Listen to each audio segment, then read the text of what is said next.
Domingo 26 de marzo. Apártate de mí. La primera vez que nos encontramos con Pedro es un pescador en el mar de Galilea.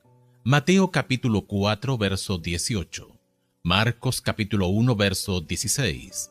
Lucas capítulo 5, versos 1 al 11. Había estado trabajando toda la noche sin pescar nada. Entonces, él y sus compañeros obedecieron el mandato de Jesús de regresar al lago e intentar nuevamente. Qué sorprendidos debieron haber estado Pedro y los demás cuando sacaron tantos pescados que sus botes se hundían. ¿Qué debió de haber estado pasando por sus mentes después de este milagro? Escucha Lucas capítulo 5 versos 1 al 9.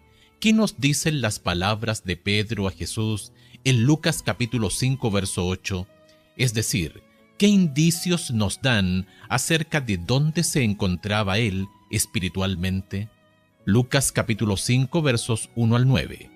Aconteció que estando Jesús junto al lago de Genezaret, el gentío se agolpaba sobre él para oír la palabra de Dios. Y vio dos barcas que estaban cerca de la orilla del lago, y los pescadores, habiendo descendido de ellas, lavaban sus redes. Y entrando en una de aquellas barcas, la cual era de Simón, le rogó que la apartase de tierra un poco, y sentándose enseñaba desde la barca a la multitud. Cuando terminó de hablar, dijo a Simón: «Boga mar adentro y echad vuestras redes para pescar». Respondiendo Simón le dijo: «Maestro, toda la noche hemos estado trabajando y nada hemos pescado, mas en tu palabra echaré la red». Y habiéndolo hecho, encerraron gran cantidad de peces y su red se rompía. Entonces hicieron señas a los compañeros que estaban en la otra barca para que viniesen a ayudarles. Y vinieron y llenaron ambas barcas, de tal manera que se hundían. Viendo esto, Simón Pedro cayó de rodillas ante Jesús, diciendo: «Apártate de mí, Señor, porque soy hombre pecador».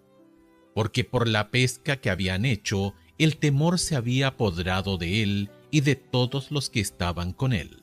Lucas capítulo 5, verso 8.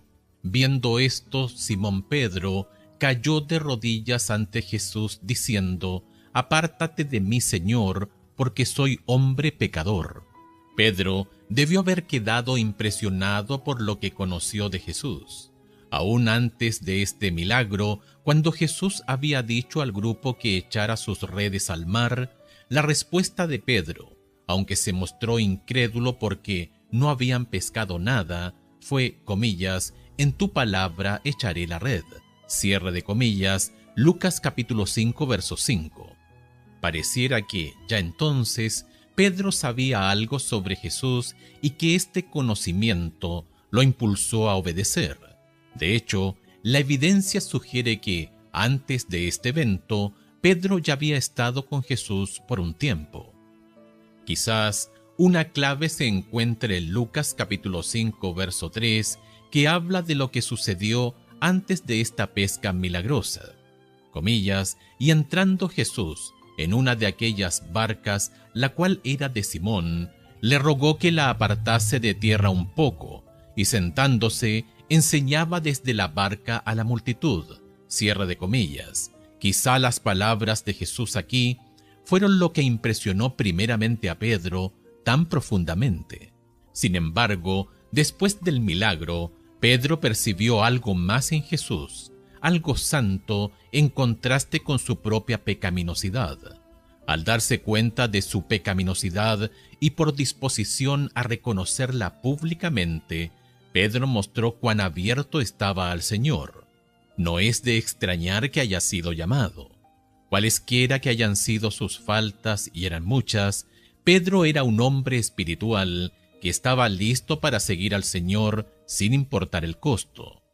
Escucha Lucas capítulo 5, verso 11. ¿Cuál es el principio crucial aquí? ¿Qué nos indica este texto acerca de la clase de compromiso que nos pide Jesús? ¿Qué debería decirnos también el hecho de que estos pescadores estaban dispuestos a abandonarlo todo cuando sus redes acababan de llenarse.